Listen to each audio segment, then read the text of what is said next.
వాస్తవానికి క్రిందటిసారి కేసీఆర్ పరిస్థితి అంటే మొన్నటిసారి రేవంత్ రెడ్డి పరిస్థితి అంతే. 2014 అప్పుడు కేసీఆర్ పరిస్థితి ఎట్లాగో మొన్నటిసారి రేవంత్ రెడ్డి పరిస్థితి అంతే. అప్పట్లో చంద్రబాబు దెబ్బకి భయపడి అంటే ముందు కొట్టినటువంటి దెబ్బ ఏదైతే ఎమ్మెల్సీ ఎలక్షన్లకు సంబంధించి ఒక ఎమ్మెల్సీ ఓటు కోసం 10 మందిని కొనే ప్రయత్నం చేయడం, తద్వారా ఆ తర్వాత అందులో సక్సెస్ అయితే ఇంకో 20 మందిని పెట్టేస్తే అప్పుడు అత్యవసరే ఉంది 64, ఒక 10 మంది తగ్గారంటే ప్రభుత్వం పడిపోయినట్టే.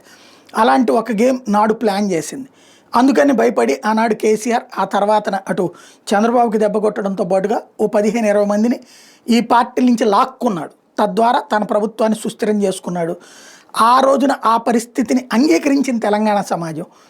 అందుకనినే 2018లో ముందస్తు ఎన్నికలకు వెళ్తే భారీ మెజార్టీ ఇచ్చింది. కానీ అక్కడ కేసీఆర్ చేసిన తప్పేంటి, మళ్ళీ అవసరం లేకపోయినా దాదాపు 80 స్థానాలు ఇచ్చినా సరే మళ్ళీ ఇతర పార్టీల నుంచి తీసుకోవడంతో విరక్తి చెందిన ప్రజలు 23లో దెబ్బ కొట్టారు. అయితే 39 స్థానాలు ఇచ్చారు.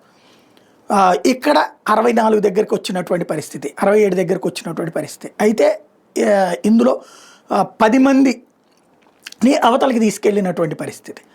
ఈ 10 మందిని అవతలకి ఏది బీఆర్ఎస్ వాళ్ళని అవతలకి లాక్కెళ్ళింది. అంతకుముందు కాంగ్రెస్ వాళ్ళని ఓసారి 20 మందిని, ఇంకోసారి 15 మందిని, ఇంకోసారి 12 మందిని అట్లా తీసుకెళ్లారు. కాబట్టి ఆ కోపం ఉంది కాంగ్రెస్ పార్టీకి.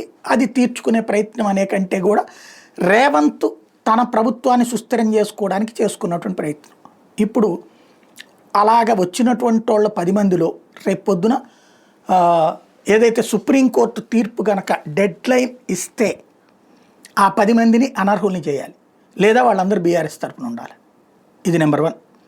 నెంబర్ 2, బీజేపీ కానీ మోడీ కానీ తలుచుకుంటే, అమిత్ షా కానీ తలుచుకుంటే కాంగ్రెస్ ప్రభుత్వాన్ని కూల్చడం సులభం.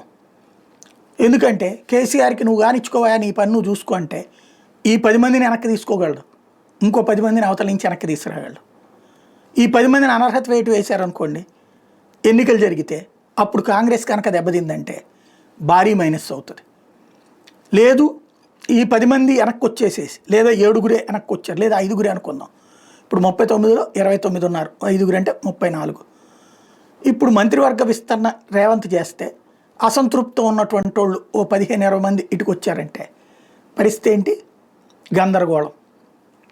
కాబట్టి కేసీఆర్ మళ్ళీ ముఖ్యమంత్రి కావడానికి అడ్డదారిని రాకూడదని రేవంత్ అనుకోవాలి. బీఆర్ఎస్ బీజేపీ కలిసిపోకూడదని రేవంత్ కోరుకోవాలి. ప్రస్తుతానికైతే బీజేపీ పొరపాటున కూడా అట్లాంటి ఉద్దేశం లేదు.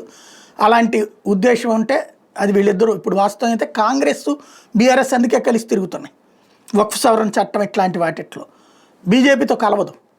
అందుకని ప్రత్యేకించి మరింత స్నేహాన్ని మెయింటైన్ చేస్తున్నారు వీళ్ళిద్దరూ కూడా.